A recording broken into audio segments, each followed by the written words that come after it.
Hello, hello, hello. Can you hear me? You guys know you need to be ready to tell me that. Thank you for being here, by the way. Can you hear me? Because my mic is a pain in the butt. Oh, yeah. I do love this song. Go with another one some point. Man, this is some catchy stuff.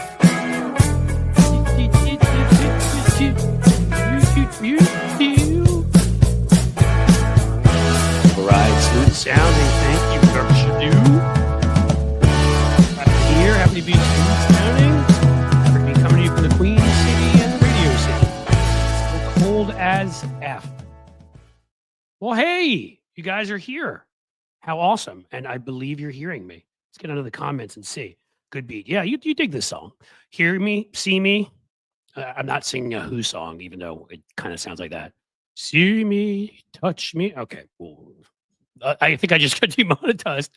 In any case, thanks for being here. I know Tony's folks have come on over. I know other people who are kind enough to be here. Thank you to you too. And I believe Hal was sending some of his folks over here at some point. So we may have some multiple raids, which is, of course, what happened on January 6th, which we Republicans like to pretend didn't happen. Those are different kinds of raids. Those are the kind where you try to overthrow your government and you're filled with a violent mob of Nazis, and you make sure that it takes long enough to prosecute the guy who led it so that we get a report that says, yes, he was guilty, he's an insurrectionist, and he should be in prison, but of course we don't prosecute him. Is that about a good summary, you all think? Good afternoon, Ronald. I see you there. Good afternoon to all of you. We're going to try stuff a little different. I'm going to start doing a few more rants in these things because I used to do a lot of them, and there's a lot of bad Republicans out there. The hearings are starting again, and there are people that just need to get their arses torn out, if I'm allowed to say that, which we'll find out. So I'm going to do that. I don't know what you guys saw yesterday, but let me give you a little rundown of the show. We're going to talk first about what went on with Mr. Pete Hegseth, who puts Brett Kavanaugh and Tippy and Diamond and Jingo and all of Kavanaugh's other friends he had on his calendar, he used to weightlift with when he was getting blackout drunk and harassing every woman around him. Yeah, we're going to talk about Pete Hegseth, who's kind of like that. And what went on, because everybody kicked his butt. But man, the women did a great job yesterday. Tammy Duckworth was, we have y'all from Kentucky, Petrazi, good state. I've lived and worked there. Mitch McConnell's terrible though. So we're going to talk about that, and then a little bit later, I'm going to do a bit of a rant on what Jasmine Crockett taking it to Nancy Mace, who's deserved to get it taken to her. We're talking verbally, of course, for the longest of times. So it was a wonderful thing to see. Let's start first with what went on with Pete Hegseth. The guy sat there and in front of numerous senators, Jack Reed, I should probably say. Let's start with Cliff's Note. As part of Cliff's Note, we're going to call these little rants here the Takedown, because that's what I used to call it. Let's take someone down. So, Pete Hegseth. Why is he nominee for Secretary of Defense? I don't know. He may have some naked pictures of somebody or something, because this man seems to glide through life like the billionaire class. Nothing ever happens to him. He's never held responsible. He is not allowed to serve as part of the National Guard protecting Joe Biden during the inauguration because he's so radical in what he said. And with his little Nazi tattoo, they thought he might be a danger to the president of the United States who was being inaugurated that day. But that was cool with Fox News. He ended up on their weekend anchor. And apparently there's a lot more he did wrong too, which we know because a lot of it was brought up during the last 2 months and during this hearing. Tammy Duckworth, however, was the star. Others landed punches, but oh my gosh. First of all, she asked him about ASEAN. Do you know any countries that are ASEAN? He's like, yeah, I know all the Asians, man. I know the country of Asia. You know, it reminded me of the part from King of the Hill. You ever see that, where their next door neighbor is like, I'm Laotian. And they're like, are you Chinese or are you Japanese? I'm Laotian. Are you Chinese or are you Japanese? I'm Laotian. What ocean? It kind of went like that. He just started naming a bunch of countries. He's like, oh yeah, Asia, that country, that continent. It has Japan and South Korea. And she's like, basically shut him down. And he kept to keep one of the things he did, as they do, is he kept trying to interrupt and talk over the senators. Tammy Duckworth was having none of that. And she screamed at him at one point, and it was beautiful. But during this, she's like, no, ASEAN. He doesn't know what that is. That's Association of Southeast Asian countries. There's about 10 or 12 of them in it, including Vietnam, Laos, I believe Burma's in it, Malaysia. Look at this. I'm doing this off the top of my head. China, Japan, and South Korea are not among them. And it's an economic partnership, and it's a partnership around justice. I guess some of those countries don't have much of that. But if one of them catches somebody committing a crime, there may be extradition treaties. It's an economic, cultural partnership, all that. He had no clue what she was talking about. Again, he was like, Asian? Well, yeah, I know Asia. I mean, I just went to the Chinese restaurant down the block the other day. All right. We don't care if you eat egg rolls, and we don't care if you had yourself some great General Tso's chicken, but we do care that you know what ASEAN is if you're going to be Secretary of Defense, because it kind of matters knowing what partnerships are out there among potential allies and also potential non-allies. All right. He didn't know that. She kept repeating it. She made him look stupid, and he kind of, for once, backed off a little bit and looked like he was a scared little puppy, but he kept trying to argue. The bigger deal came later, though. Oh, it was beautiful. So Tammy Duckworth asked him if he'd ever been part of an organization that had been audited. She's like, you don't need to be an accountant. You just need to tell me if you've ever been a part of an organization that's been audited. I need a yes or no answer. He's like, and he wouldn't do that. He wouldn't listen to any of these senators. Earlier, at some point, Jack Reed kept mentioning different drunk blackout episodes. It's like, I don't remember which they are. And of course, Pete Hegseth kept lying and saying, well, that was just online rumor. I think it was all online smear was his answer to each of them. So we can just make them up. It was like, so were you yelling yippee-ki-yay and hanging out of the Nakatomi Center while you were chugging a big bottle of Jack? Online smear. All right. Were you running away from Clubber Lang in the ring and refusing to fight because you were scared your trainer hadn't trained you well enough and that you wouldn't be able to hang in there, that you were just a paper tiger at this point and not the same fighter you used to be while you were downing Jack Daniels from one cup and, of course, reaching over to the other one for a little Jim Beam? Well, that's just an online smear. And that's kind of how it went. And Jack Reed had about like a dozen of these examples of him on TV many times, on Fox News, at veterans organizations, drunk out, that too, blackout drunk. Again, he's like Kavanaugh, hangs out with the same guys, Tippy and Jimmy and Bobby Boo, and they work out and they drink a lot, and then they, say that it didn't happen. That's how you get Supreme Court justices and secretaries of defense that are absolute drunkards. But I digress. Back to Tammy Duckworth, who kicked the living snot out of him. Basically, she tore his skin off. She went at him on, have you ever been part of an organization that's been audited? Yes or no? He's like, well, I've run 2 fiscally responsible organizations. Yes or no? I've run 2, yes or no? And at one point she's like, yes or no? I mean, she literally screamed it at him and got louder. She's like, well, obviously you've never been audited. You don't know how to handle an audit. So you don't know what to do if that happens, blah, blah, blah. And of course she's right, because he had 2 organizations. I'm gonna make sure I get the names right. Veterans for Freedom. That sounds like a very right-wing one, probably, because I like those names. And Concerned Veterans for America. And in both places, numerous staffers accused him of, quote, financial mismanagement, sexual impropriety. And what was the third one? It was a good one. Let's get that one too. Intoxicated behavior. Yippee-ki-yay. So he was drunk on the job. He was sexually harassing women on the job. And was he pocketing money, or somebody else was? We don't know. But financial impropriety. That's what he was accused of in both places. And he was kicked out of both places, as in fired, shite canned, removed, catapulted, destroyed. Come up with your own name. That's this guy's record. We haven't even gone into all of it, right? I think we mentioned the Nazi tattoo. He has no experience, and that's what she was pointing out. She's like, you are not experienced to lead an organization like this. She didn't even go into the mismanagement and all of it. You've never been through this. You don't need to be an accountant. You just need to be able to say you ran an organization big enough that it would be audited and looked into, and that you knew what to do to prepare for that. But he would not do it. He would not give her a yes or no answer, so she just reamed him, and it was beautiful. Yes, it was great when Jack Reed went after him. Yes, it was great. I think my friend Tony Michaels, whose show I was on before, was showing the example of Tim Kaine, proving that he lied to Donald Trump, which of course he did. That was really good. There were a number of people who did a really good job, but Tammy Duckworth needs to be in leadership in the Senate, like now.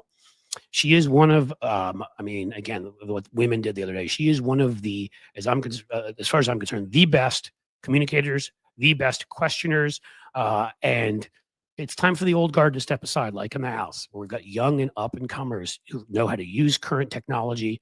Current technology, it's like something out of a movie. Yes, like weird stuff like, YouTube and Snapchat. And I'm sorry, the Democrats who are of the oldest generation, again, they'll never get out of their fear of Reagan's shadow and realize that there's no congeniality anymore, that any norms have been established are ones that Republicans have ignored and are not based on the Constitution or need to be crushed. Tammy Duckworth gets that. She went after him. So did a couple other great folks in there who I think should be in leadership too. I've mentioned before Brian Schatz from Hawaii. Adam Schiff just got up there. He's tough. But, Tammy Duckworth from Majority Leader any day of the week, as far as I'm concerned, and certainly for a very high position. Remember, she lost her legs, I believe it was in Iraq, in a helicopter crash, and came out of that to become a U.S. Senator. She's tougher than nails, and she's certainly tougher than Pete Hegseth. And it was a lot of fun watching her tear his skin off. And that is the first rant, we'll call it, the first takedown of Cliff's Note today. So let's see if I missed anything. I can fill you guys in, but I'd love to hear from you. If you saw any of that went on. Did you catch any of it? Because it was really a thing of beauty. Steve Manning, the old boomer Reagan Democrats really need to go. They do, right? And I respect the hell of them. I wrote ads for Joe Biden. I think he had a time and a place, and he was fantastic. Okay, but Nancy Pelosi and him, they just don't get it. They don't get where the energy is of the activism. How that you can't just make a statement and then kind of that's it. Like go out and do a TikTok, right? Put up. Have a plane fly by with a banner, do spectacle, hold hearings the way they did complete bogus ones on Hunter Biden. Again, because Marjorie Taylor Greene needed to see how big his, was. All right. Well, why weren't we holding hearings constantly on Jared Kushner and others? Tammy Duckworth is the type of person, if she were in leadership, she would do that. Okay. And that's what we need to do. Okay. We have to play the game the way it's played today. And no, we don't have to lie like them. The easy part is that they're a bunch of liars, miscreants, traitors, losers, idiots, scumbags, criminals, sexual assaulters. All you have to do is tell the truth about them in hearings. All you have to do is call people in front of you, members of the Supreme Court, members of Congress. They ignore subpoenas. You've got yourself a story. And the mainstream media, corporate media sucks. We've talked about this and biased against us. And we should hopefully building our own institutions. I know this show is growing thanks to you guys. I know that YouTube is growing. Please subscribe, by the way, thanks to you guys. But the fact of the matter is that the corporate media will cover spectacle because it gets clicks. Democrats need to understand that. Give them spectacle. Give them bread and circuses. Provide, you've got hearings where you could do that. You've got state legislatures we control that can do that right now, right? We've lost control of both houses of Congress, but we've got many other places where we can. And even people can talk during hearings and have viral moments. Eric Swalwell's shown that. Dan Goldman's shown that. Jasmine Crockett, Stacey Plaskett, she was amazing when they had the vote for speaker and pointed out that 4 million Americans had no vote there because she represented the U.S. Virgin Islands, which of course gets no vote. Neither does Guam, neither does Puerto Rico, D.C. So that's what Tammy Duckworth did. And I mean, honestly, Pete Hegseth looked like just sort of a sort of lick spittle pile of puke when she was done with him. Like he was sort of flattened out and dripping off of the desk. She owned him. It was gorgeous. Gorgeous. Jim Williams here says Nancy Pelosi should just ride off into the sunset and retire. I fully agree. Somebody else cannot take over as leader in Hakeem Jeffries while you're sitting there casting your shadow. Okay. And also while you're getting involved in races for leadership. She stepped aside as leader. In the past, when people did that, they generally left. They might stay one term to mentor who's coming next. But I mean, look, I would put Nancy Pelosi on the Mount Rushmore of legislators. She's one of the best legislators of all time. She could count the numbers. When we only had a 1 vote margin, she got stuff passed. Amazing. Like when you watch people like Kevin McCarthy and Mike Johnson, the idiots that they've had on the other side. But again, she never should have been a spokesperson. And she's now in her 80s and Joe Biden's in his 80s. And this is not ageism. Okay. I'm in my 50s. I don't have the stamina I had when I was in my 30s.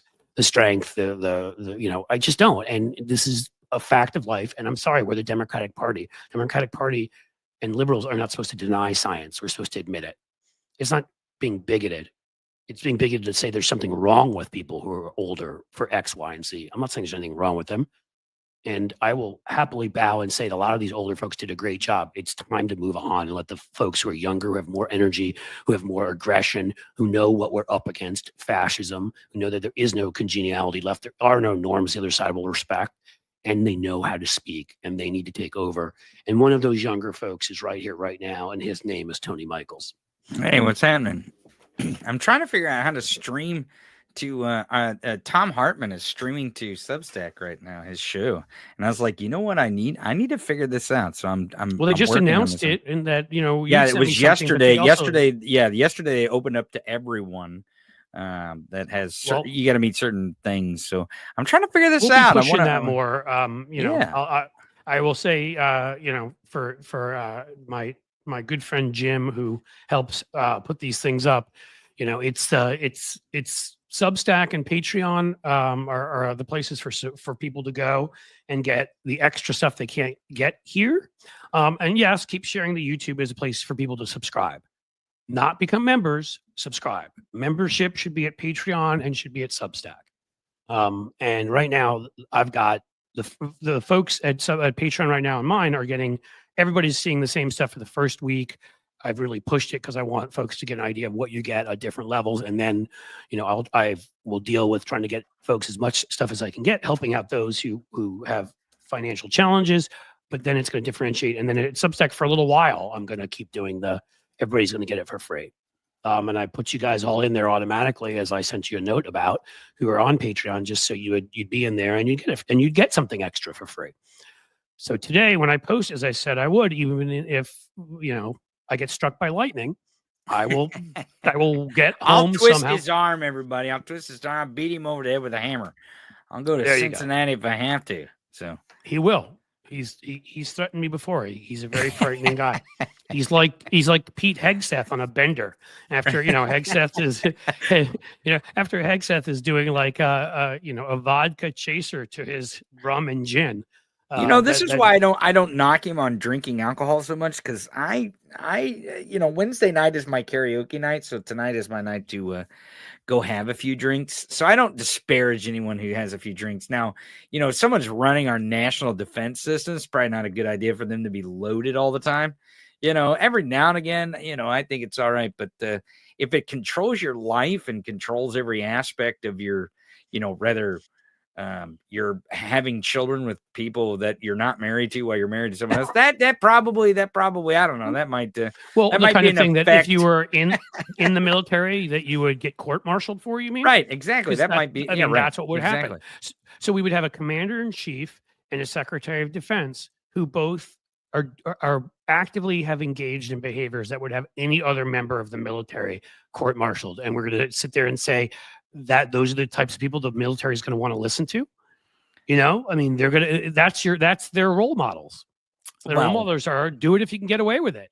And the thing about Hegseth, I want to be very clear. I'm not judging his drinking at all, unless it's stuff that gets so dangerous that he's driving drunk or he's, you know, wandering out in the street, like, you know, like Brett Kavanaugh drunk. Here's what I am talking about though. He got drunk on the job, and I talked during my rant before you got here about Jack Reed named about 8 different incidents where he had to be carried out of public places, either Fox News while he was on air, or these 2 veterans nonprofits he worked at, where he also was accused of sexual harassment, accused of financial mismanagement, and, you know, and accused of being intoxicated publicly. He had to be carried out a number of times from places where he was either on TV or in front of those who worked under him, his employees. No, that's not okay. That's different than your karaoke night. I can go to my karaoke night if I had one, which I don't. But if I did, you know, I mean, I once went when I first met my wife. We were in Kentucky, actually, working against Mitch McConnell, and we went to a karaoke night, you know, and I sang The Gambler, and I probably almost lost her forever when she heard my voice. But I was hammered, and there was no problem with that because it was karaoke night. This is very different, you see, Tony, than being hammered while you're on TV. Right. Never did that. You got to know when to hold them. Know when to fold them, know when to walk away, know when to run. That's you know, that's actually one of the songs that sometimes I sing is Kenny Rogers, The Gambler. I do too. It was funny. I messed it up back then. I didn't know it as well. So I think when the change happened, you know, like for the chorus or whatever, my timing was all off. But it happens. Point being, It should happen if you're karaokeing. My point is simply, I am absolutely, as I joked about the bottle of rum up there, which somebody gave me, and I don't even really like rum, but I love tequila, I like bourbon, and I love beer, and I like wine. Those are probably the four. And I don't drink like constantly. I don't drink at home. I don't judge anybody that does. Alone is not my thing. Once in a while it can be, but not usually. But when we go out as a family or I go out with friends, yeah, I have a couple drinks. And okay, maybe I tie on a buzz. There's nothing wrong with that. I'm not breaking any laws. I'm not causing any trouble. I'm not doing anything. That's very different than Pete Hegseth. It's very different if I was like, I have a job at Fox News. I'm like, hey, everybody, I hope you had a good summer, man. I love you. I love you, man. I love you. If I did that, then rightfully people would be like, maybe that's not the guy that should be leading the Department of Defense. Or if I showed up to my veterans nonprofit, like, hey, I've been looking at you, honey. You're looking kind of hot. How about you and I go, and I know the passwords. We go in there and maybe steal about $20,000. Go to Boca for the weekend. You know what I'm saying? Yeah. If I'm doing that too, also a problem. And that's what we're talking about here. We're not talking about whatever the hell he was doing in his private life. Again, I don't care about that unless that spills into your public life and that if you're driving and jumping in a car and crashing into people, yeah, that's a problem. And if you're so drunk that honestly you're causing public mayhem, that's kind of a problem too. Again, you're held to a higher standard when you're going to be the Secretary of Defense. Kind of like when you're going to be on the Supreme Court. It is different. You know, you can get away with even more of that behavior. I mean, people forget that a Secretary of Defense, a potential Secretary of Defense, was blocked. John Tower, Republican, was under Reagan, or I think it was under H.W. Bush. They would not let him be because he had a history of being drunk in all the wrong places at all the wrong times. But again, that's how the sort of metaphor of the boiling frog gets us to where we are as culture changes slowly. And then Donald Trump gave it a big kick in the arse, to move it to a point where the most gauche, gross, criminal, sexually harassing. I mean, there's nothing that treasonous. There's nothing he hasn't done, and that changes the society. We had certain standards, certain actual norms that were good. Like we won't elect a guy that's a convict. I thought that was a pretty good one. Not electing a felon. We won't elect a guy who went with our chief enemy and told translators to leave the room and sat in a room and privately talked to him. Among 20 other ways we know from 16 different intelligence organizations that the guy tried to help him win. That would be another problem, and he accepted that help. The guy that had 20-something women make charges against him has been adjudicated a rapist in a civil court. Another type of thing you wouldn't want in a president. These were all good norms to have, and they've now all been destroyed by Donald Trump. And that's what's normal. What's normal, really? Well, that's why Hegseth has a good chance. I mean, I see folks are saying he's on there right now. Like that's what the prognosticators are saying. I'm still not willing to go that far because I do think, especially with the assault stuff, I do think that Murkowski and Collins are going to have a really hard time voting for him. And because J.D. Vance resigned, they only have 52 senators. They're down to 50. So the question is, can they get that one more senator to Tom Tillis has made some relatively not MAGA statements in the past. He's one. There's a couple others. But, anybody who was relying on Joni Ernst, who I think actually was assaulted in the military and now is supporting him. Because if you ever forget who they are and they're willing to trade any part of their soul. I'll get to my ladder pullers. They're ladder pullers. That's what they are. They're ladder pullers. And I want to say one more thing about this is that if there is from such Hal a Sparks, MAGA, the sparklers are here. Welcome. Oh, great. Sorry. Go ahead. Hey, sparklers. The MAGA mandate, if there is such a MAGA mandate, why is it so difficult for them to confirm Pete Hegseth as Trump's pick for DOD? If there's such a MAGA mandate, it seems like this mandate is kind of flaccid. Maybe that's how Pete Hegseth rolls when he gets too wasted. He's flaccid. I mean, that's, apparently according to Stormy Daniels, that's a big problem for Donald Trump too. It must be a Trump supporting thing, trait. Usually when they are obsessed with someone else's, and I've seen, by the way, while I was doing my first takedown as part of Cliff's note, I saw that some of you were kind enough to give me some to send some super chats or things I just saw out of the corner of my eye. I will make sure to to highlight and thank you all. I really appreciate it. But back to what Tony was saying. Where were we? I believe we were talking about Pete Hegseth not being able to get it up. The vote, that is, the vote in the Senate to become. Well, that was the word I was using for a while, and I don't know why I stopped to just describe the Republican Party because they hate it. And again, there's so many of them who clearly are hiding either their true sexuality or their asexuality or the fact that they're cheating on their wives, and the ones that all lecture us on what we should be doing. You can just guess. And Hegseth is also like Donald Trump that way. Perfect example, right? I think it's been 3 different women now, and he has how many kids with them? 6 or whatever, And again, well, I would even say for certain other secretary positions, maybe that wouldn't be a thing, as gross as I find it. But when the people you're leading are court-martialed for that behavior, you can't lead that group of people. Like that in and of itself, you can't be a leader of anybody. I don't care if you're at a company trying to lead workers, which is why we've had so much strife in corporate America, because they're all like, I'm going to pay myself 3,000 times what we pay you, and I'm going to treat you like utter crap. And a leader is somebody that engages people, brings them in, is a role model for them, and and he can't be, because he's an utter scumbag whose own mom said he was an utter scumbag to women before, of course, she recanted, as they all eventually do, like Ivana Trump did with the rape charge against Donnie when she was getting, or Ivanka, which one's which? I don't remember. Who cares? It's probably happened with both of them. So in any case, oh no, that didn't really happen. I just put it in the divorce proceedings. I mean, they do this so often where they recant later when it's important. And so, I mean, we have the email. We know what she said to her son. We know that she knew her son's a drunk and treats women awfully, cheats on them constantly, and cheated on any wives. And I don't know if the Fox News producer is even a wife. And again, this has something to do with like old values of, out of wedlock, which is a term that should be put away for all time, or whatever it is. It's nothing to do with sex outside of marriage, nothing to do with sex inside of marriage, nothing to do with, it has to do with, if you're going to lead people, you need to lead by example. The men and women under him are thrown out of the military and court-martialed regularly for that kind of thing, for that kind of behavior. He cannot lead those people. That's it. And period. And then you get into all the rest of it. It's kind of hard to lead, let's say, Jewish and Black and other troops when you've got a Nazi cross on you. That makes it challenging. When you've made disparaging remarks that as recently as, who was it who brought that one up? That was somebody else that nailed him a number of times about women serving in the military.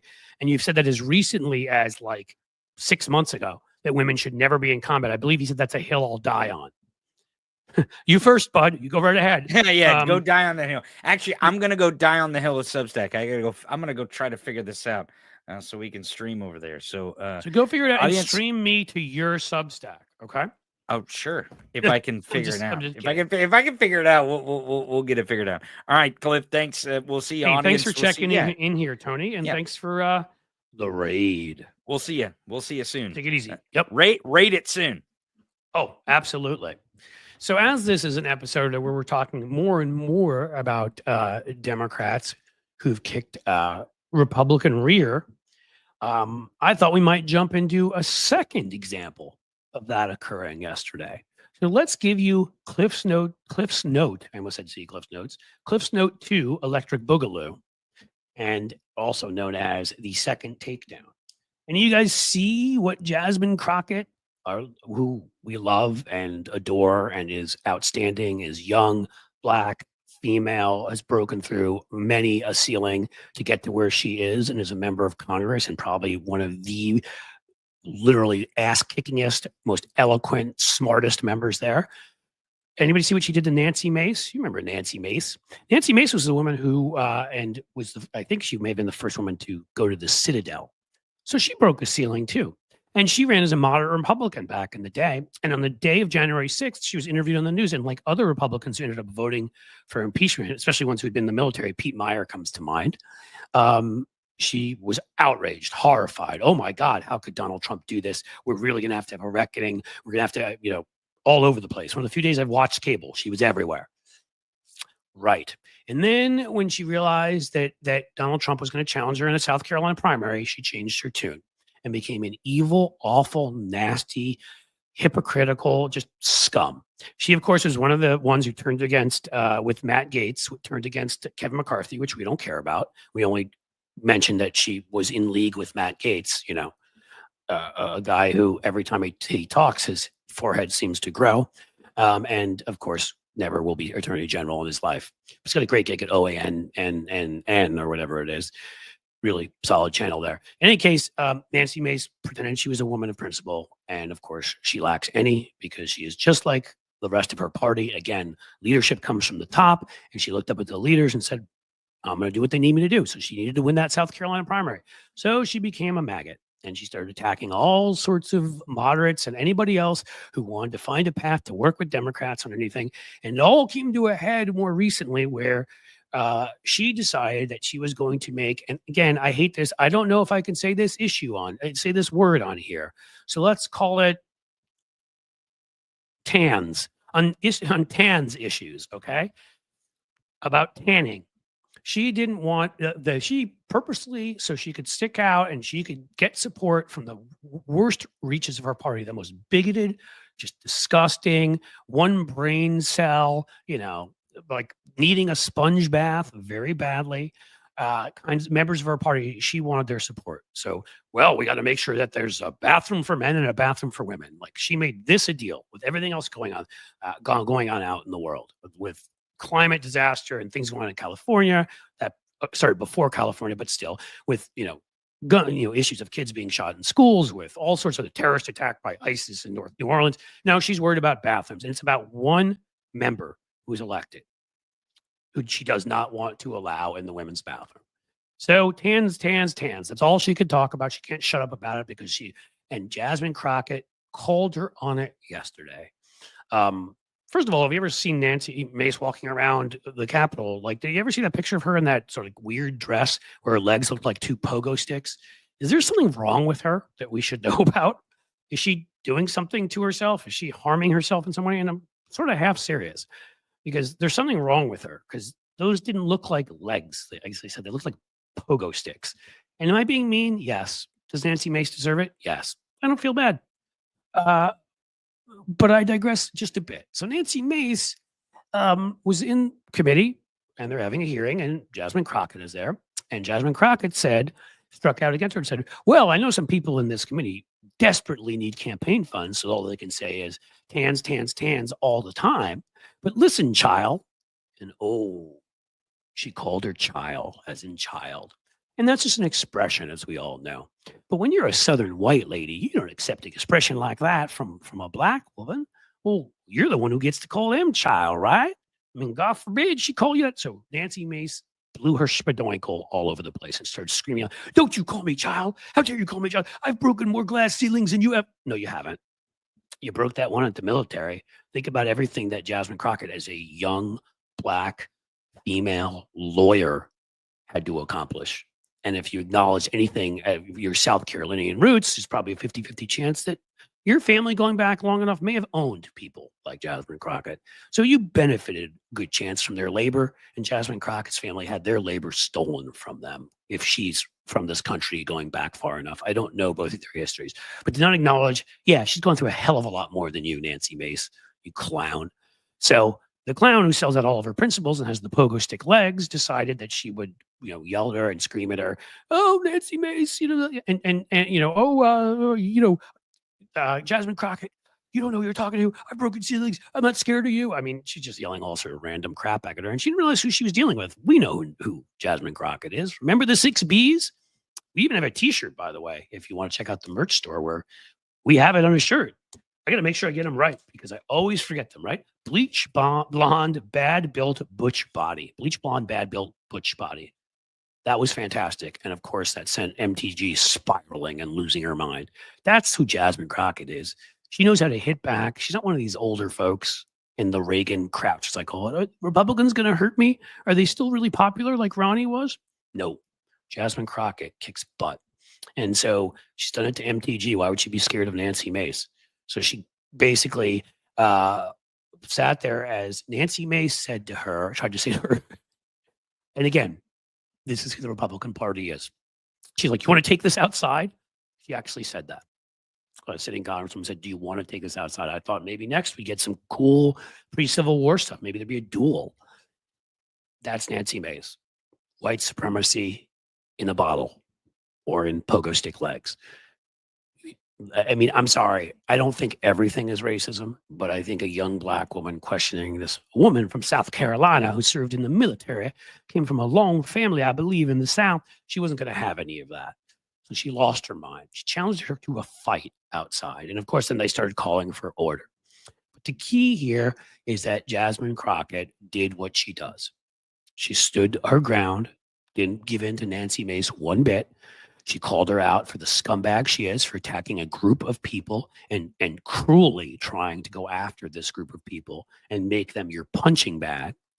And then she turned Nancy Mace into hers. And just disrupting their ability to speak about issues that are important to this country because, well, she needed to be able to do her thing and, you know, raise money on going tans. And so Jasmine Crockett called her out for her bigotry, mocked her. I don't know if the child thing was on purpose or not. It is an expression. Got to Nancy Mace, which means it was a good job. And the end result is Nancy Mace was made to look like a fool, humiliated. I mean, her own party was telling her to shut up because she started yelling about taking this outside. I guess she thought it was January 6th again, and she gets a redo. You know, that time she was on the wrong side. She actually said Trump was wrong. She was like, wait, do-over. I get to call one do-over. Backsies. I want to be part of it. And maybe she could join some of the other sick folks who served in the military and attacked the seat of our capital for the first time since the War of 1812. Yeah. Well, you can't attack our capital because you can't even defeat Jasmine Crockett, who owned your ass. So keep going, Jasmine. We're all here. We got your back. And that, my friends, that will be our second takedown of the day. It was brilliant and beautiful. And I will look again for further conversation. Did I miss anything? I think I covered all the important parts of this. That's right. There it is. I have to try to say it again. Where is it? Bleach blonde, bad built, butch body. Say that 10 times quickly, folks. What do you think? Talk to me. I'm a Hal Cult member, Brandon Woods. That is a good thing. I get from Naomi Lou-Fried. I love Jasmine. Good. We all love Jasmine. And again, guys, I'm telling you, Mace supporters and anorexia, Cynthia Rice. Yeah, that's something I didn't want to say. And of course, I have a group of people that would call me sexist. They may already just because I've made fun of her legs. But, to me, there's a point where when you get so personal with other people and her attacks on Representative McBride coming in have been so personal and so nasty that I'm sorry, I don't have any sympathy anymore. And no, I'm not going to say anything that's blatantly we would consider sexist because I don't believe it. I wouldn't be like, you're worse, Nancy Mace, because you're a woman. Well, that'd just be stupid. But I'm going to make fun of her legs. And if you don't like me for that, so be it. So what do you think? Who else do you like? Give me some names, right? Close, I've just shared your Twitch stream on Blue Sky. Thank you. That is fantastic. I don't even know how to do that. Or I guess you just shared it in sort of a post. I put it in a post I put up there. That's really all I know how to do. I don't think they allow us to stream there yet. I'm pretty sure. That's why I'm loving what Tony was saying about Substack. I may add Substack. I may add Patreon. So if people want to go through Patreon to watch this, they can do that and stream there. I'm going to see how many places I can stream to. I know TikTok allows you, but I'm not going to do anything with TikTok till we know what the final result is there, because there are some big arguments on both sides. Yes, if a company is handing over all sorts of data about us to the Chinese government, who is evil and awful and known, they're not communist. They're kleptocrats, just like Pooty Poot and Donald Trump and whatever. Then yes, that's a problem, and we can keep TikTok. I would be happy to. They can't own it.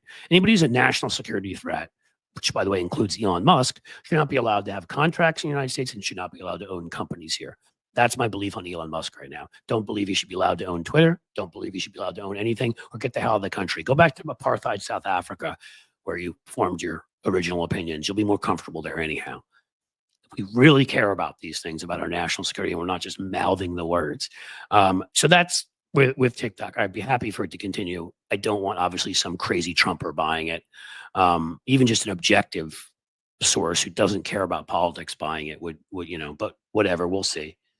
Who's saying they're blocked on here? I didn't block anybody. Block me, baby. Sylvan Coiffon. And then you said, I like Cliff. So block you and you like me? I ain't blocking you, man. There's no blocking. Well, I have this moment, but think about others. That was a conversation I wanted to have because we need to get Democrats back. So we need to give them the courage. Listen, if you want to mention some commentators, throw them out here. I'm interested to hear who you think are the ones that kick butt in the commentator class on the left. I'm interested to hear about electeds who you think are on the Jasmine Crockett, Tammy Duckworth kind of level. I've highlighted a number of them. If you were to say Eric Swalwell, well, you'll see plenty of videos in my channel there. Dan Goldman, yep. Stacey Plaskett, you'll see those.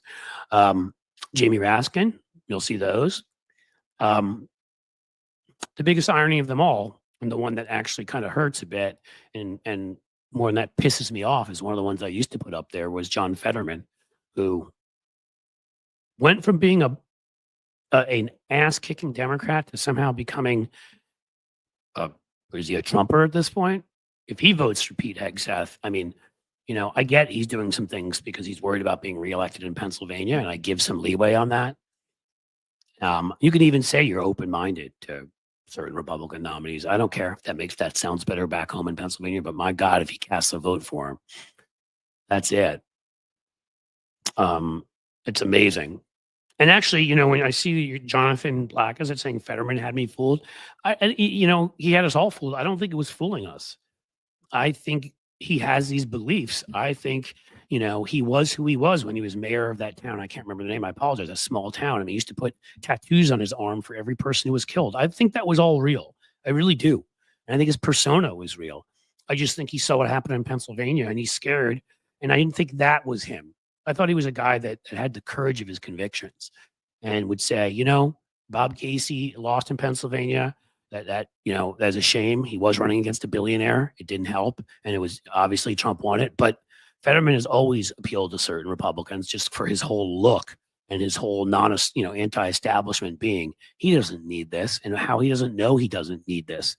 He ran a smart campaign last time, mocking Oz and doing stuff. So he easily could have thrown a bone just to the folks, the MAGA nuts, and voted for the people who we know are going to make it. Let's be honest, Stefanik is going to make it. Gravel Pit McGee there from South Dakota, who takes cricket is going to make it. Marco Rubio is. So there's no point. You don't need to oppose them. Vote for them. But the ones that, and none of them are good people, by the way, and they all have some level of scandal. They're Republicans. But they're not on the same level as Tulsi Gabbard and Pete Hegseth and Kash Patel, who are all dangerous. And if you want to say you're open-minded, you just say, look, I've seen a lot of stuff. He doesn't look good. I don't think he doesn't seem like the type of person we should have running the Defense Department, particularly when it comes to his lack of experience. But I'm willing to sit down and talk with him. I'm good with that. I think they all should sit down and talk with these folks. I think that's the way it's supposed to be done. But don't signal. You don't have to sit there signaling so much like, oh, I could support him. And then some of the other things he said about the case in New York being ridiculous. No, Trump broke the law. And maybe that case shouldn't have been brought against Trump because maybe sooner we should have brought the Jack Smith case and the ones that, yes, were a bigger deal than paying off a corn star, if you will. But that's the case we had that was working. And this man is a felon and that needed to be done. I wouldn't have cared at all about that case if they taken this guy up on stealing state secrets and insurrection, some of the other things he did, and they'd moved quicker on that and gotten it done and been aggressive about that. But to sit there and compare it to the Hunter Biden thing, where Hunter Biden actually did nothing wrong except pay his taxes late and fill out a gun form wrong, again, in any other atmosphere, any person who didn't pay their taxes in time and filled out a gun form wrong would literally be the hero of the week at TPAC, or is it Teabag Pack, whatever their stupid thing, TPUSA. I mean, they would love him for that, but his name's Hunter Biden. They were cruelly going after somebody to get to his dad. That's not what was going on with Donald Trump. Right? He did break the law. So And look what happened in the end. He got no penalty for it. No time in prison, nothing, just he's a felon. That's the only penalty he got for it. So, for Fetterman to come out on that, I don't know, again, it seems that sometimes it's Occam's razor with these things. He's trying to get reelected in Pennsylvania, but who's advising him now that he thinks he has to do crap like that?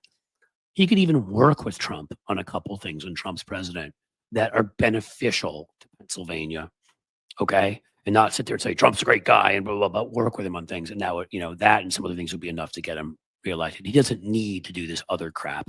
And frankly, it's pissing me off. I was happy to get rid of Joe Manchin and Kirsten Sinema. We don't need a new one. And frankly, he's going to lose in a primary if he keeps doing it. I mean, that's what's going to happen. Because there's a lot of political talent in Pennsylvania. So, via con Dios, my friend. But I didn't mean to go off on all of that. Yeah, I've gone off on Merrick Garland before Dawn Quinones, if I'm pronouncing it right, plenty of times. And yes, I blame Merrick Garland at the very least for the lack of public relations savvy and willingness to do anything. I mean, right up to releasing the Jack Smith report at 1 a.m. the other night. I mean, it's like he's gone out of his way to not win the battle of minds, hearts and minds. And that's part of the reason Trump won, because he was able to rewrite the history of January 6th because nobody else was doing the talking. Whereas the Attorney General could have had a weekly report to update Americans on what was going on and made sure people knew that every week repeated this was a domestic terrorist attack. It came from the highest reaches of government. Donald Trump was president. We can't talk about specifics right now, but MAGA, Proud Boys, whoever were involved definitively, blah, blah, blah. Okay. Did Nancy Pelosi just go bad, or have all these old people had strokes and we don't know about it? No, they've gotten older and they've become so part of like the DC insiders. Nancy Pelosi actually was a young liberal at one point. We do have to put all of this in the context of and remember that nuance and that are important, that we don't just throw out a blanket. There are plenty of laws, including Obamacare, laws that didn't get into enacted immigration reform, climate legislation, because the Republicans were able to block them in the Senate, that she got through the House when Obama was president. She was amazing at the legislating, and often on very progressive things. She just now protects, she's older, she's got friends who are there who are older like her, she's protecting them against the young upstarts, and that's not what we need right now. We need just the opposite. And she shouldn't be out there speaking at all. Again, have Jasmine Crockett out there speaking. Have Tammy Duckworth out there speaking. Have other folks we've talked about. So, Garland bowed to the pressure of, and no PR, no educating the American people. He let Trump fill in all the blanks and lie about it. And, the legal stuff, it certainly on a PR level wouldn't have hurt if he'd appointed Jack Smith literally the next day after he was there. Could John Roberts have kept delaying and immunity? Maybe. Public relations to make it clear that this is a priority, to on the first day of the administration announce that we're going after the former president for insurrection would have been a hell of a message, and it would have kept this stuff out there, and it would have allowed them to move quicker, and it would have made it harder for the Supreme Court to stop the legal case. So I don't want to even talk about Garland anymore. The sooner I don't have to say his name and he is gone, the only good thing I can think of about the Trump people taking over is that Garland disappears somewhere, that I'd never have to see him again, except for when history books are written about how he was easily one of the 5 worst attorney generals in the history of the country, and that may be too generous. I do know how you feel about him already, Jim. As you know how I feel, but it's hard for me when his name comes up because some anger bubbles up. But Pelosi, again, I think for that one term, Biden did a great job. I would tell you now, looking back, Biden legislatively did an amazing job. Foreign policy, for the most part, did a very good job. He got us out of Afghanistan. The Republicans started to turn it into this big mess. Trump had set the date for leaving. I think when you looked in hindsight, he did an amazing job getting people out of there. The longest war in this nation's history, a ludicrous war to still be involved in, accomplishing nothing except for making defense industry guys rich. So huge win there. Some other big wins on foreign policy. Big win on climate, which is part of foreign policy in his Inflation Reduction Act. But again, he was not nearly as effective as Kamala when she came along, from a younger generation, at fighting back, at mocking Republicans. He wasn't used to doing it. My opinion now in hindsight, I mean, well, it wasn't hindsight, I said it back then, is that he should have never run for a second term. And then, because that is what he said when he ran the first one, is that he'd be a bridge to the next generation. I think he should have done that. Would we have won? Not necessarily. Incumbents lost around the world, and we were the incumbent party. I'm not, there are certain racists and sexists if Kamala had been the nominee, and there's certain people that would hate other people for other reasons.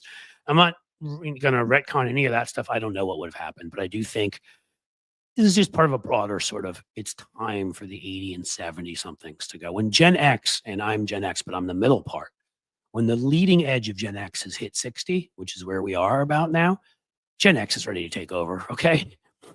And not just Gen X, don't get me wrong, all right? Gen X, millennials, Gen Z. But they should all, every single, as far as I'm concerned, committee, important communications hub, everything should be run by people from Gen X on down at this point. Everything. And we would be better off. You say Stargal 46, Joe Biden should have stayed in the race. I truly believe Joe would have won. He might have. I don't know.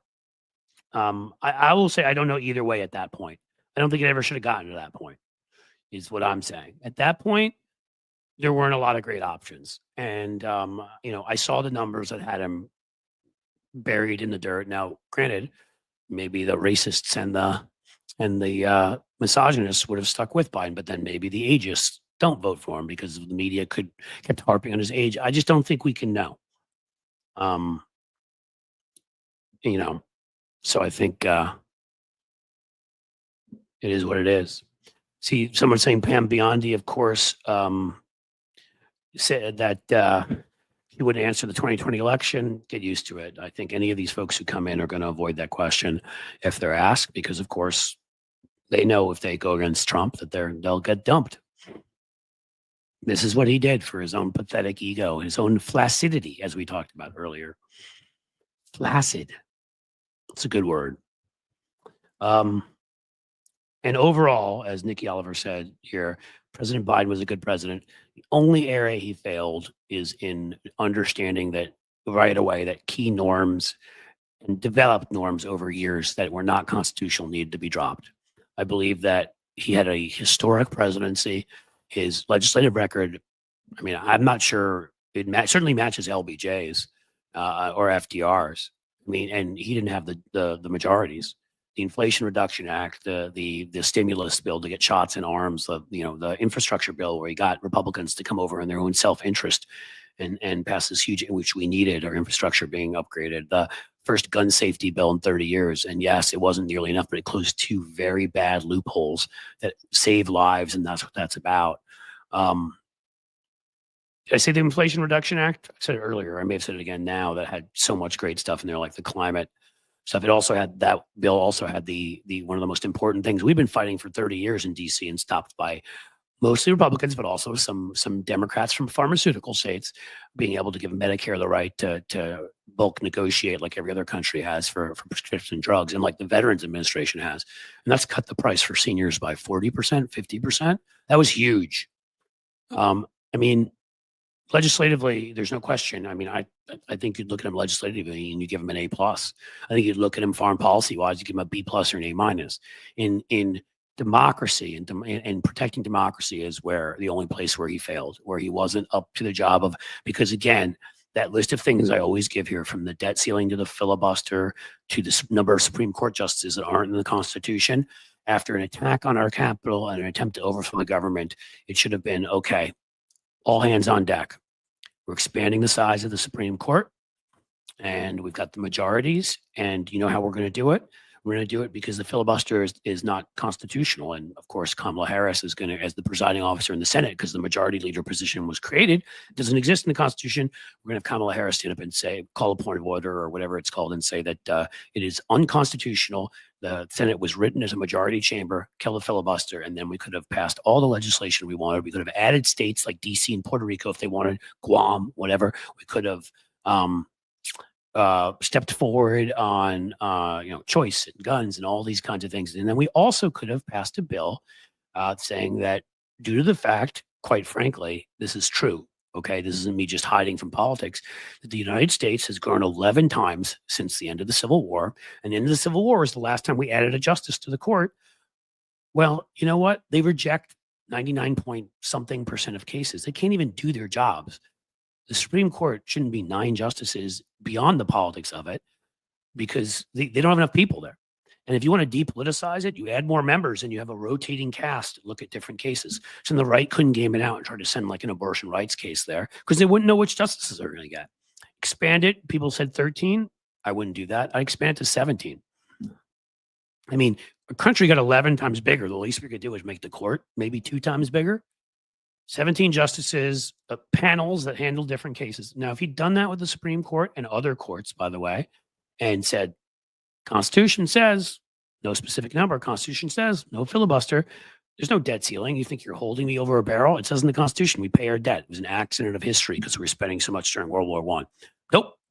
You don't get a right to vote on that. We're just paying the debt. Using those things, because these precedents that had formed based on nothing but some of the mistakes or the way the country used to be more, the parties used to get along better, so we didn't run into trouble with them.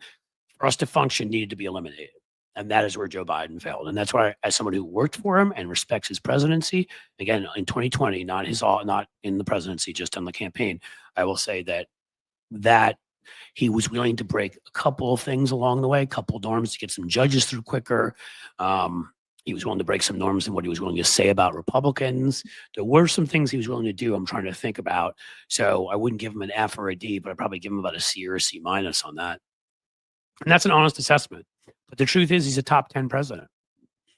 We just have to hope that history can record that because of where we are now. Because the one big thing where he did not do enough, in the end, that and Merrick Garland and the corporate press being a joke and right-wing media disinformation and Vladimir Putin disinformation and racists here and every other reason you want to give allowed a complete joker, jester, clown who probably sniffs his own feces to end up becoming somebody who is going to be the president of the United States again soon.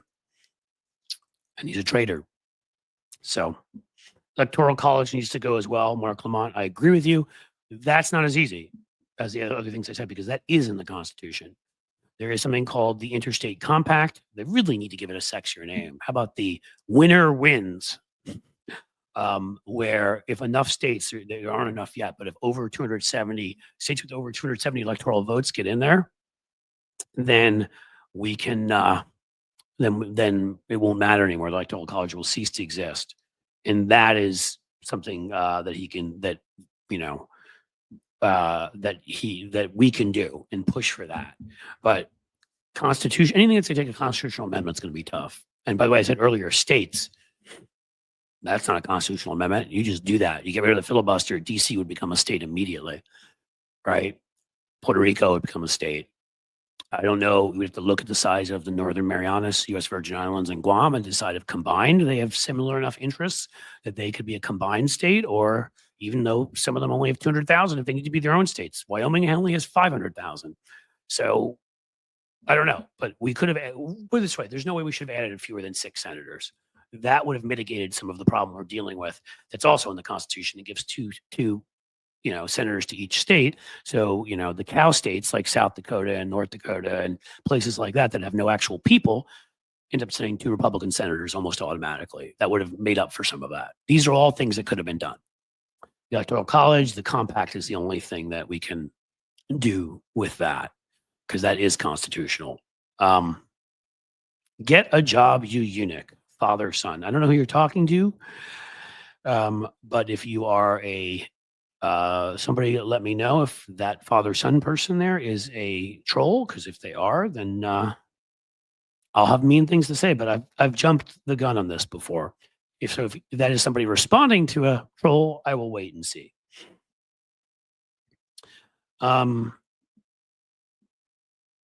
But if it is somebody somebody who is a troll, please have them removed to the room of shame.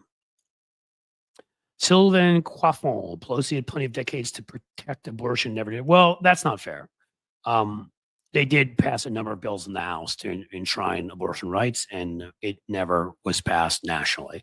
You can go after Nancy Pelosi on some things, but always was very pro-choice and always supported pro-choice bills and tried to push them. She wasn't in the Senate, so it wasn't like she had a right to vote on Supreme Court justices, but influential and who ended up in Health and Human Services, that they were pro-choice, and that we fought on that issue in 2018. I was part of a group that ran these nationwide campaigns, and that was one of the issues. No, I don't think that's her. With respect, Sylvan, because I agree with a lot of your points. I don't think that's her. I think it was an arrogance in thinking they would never actually overturn it. I mean, they were like, kept stepping on their own wanks, if you will. Like they're like, all right, we got Souter on the court, we're going to overturn it, and then Souter wouldn't do it, right? They kept getting people on the court that may have been right wingers, but were sane enough to be like, we're not overturning abortion. Even Kennedy, right? And what's her face, Sandra Day O'Connor. But they finally got their people, and that's why once it became clear they had their people, they were going to get their people.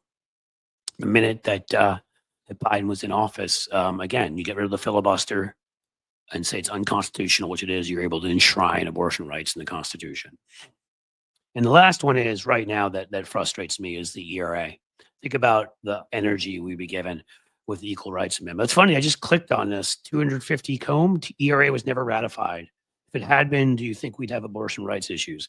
Probably not. I haven't read every bit of it, but it could be ratified. It literally could be in office right now. It could be enacted right now. What Joe Biden would need to do is stand up again and say, screw this, whatever precedent's been created or whatever. Congress passed some lame ass thing where they tried to say, well, it has to be for an amendment to be passed, it has to have a time limit. Constitution provides no time limit. It's pretty clear about that. So whatever dumbass thing they passed doesn't matter. So the fact that we've gotten the last couple states 30, 40 years later recently means the ERA is just sitting there. And my God, like the goodwill and firing people up if Joe Biden would go and demand that the parliamentarian, who I don't think would give him a fight on it, I could be wrong, would publish the ERA and we get an Equal Rights Amendment in there. What a great way to go out that would be. I don't see how they don't see it, and I don't see how they don't do it. Again, stop being scared of what Republicans are going to do. They're always going to do the worst thing. They've proven it. You can be nice to them and they'll do the worst thing. But come on, guys. I don't think anybody here gave me examples when we're talking about, oh, Jim, I see you're telling me that person was a troll. Well, I'm sure they're gone to their nice little hub in their basement in their PJs with their lube and whatever else they need. Good luck, my friend. Did anybody actually sort of give me some ideas of ads? You can appoint mods in Twitch to ban trolls if you wish, from Cosmic Rose. I'd like to. I don't know who is coming here from Twitch. So if somebody can let me know who we're talking about, I would love to. You will be appointed. I will knight you with a sword. I don't think I have a sword around here, but we'll find one, man. And you will become the troll destroyer.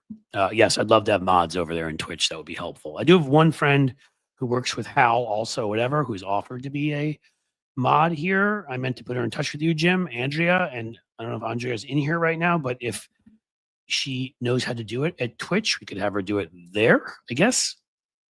I'm still not an expert on this, so I guess you need different mods in YouTube than you do in Twitch. Is that kind of what we're talking about?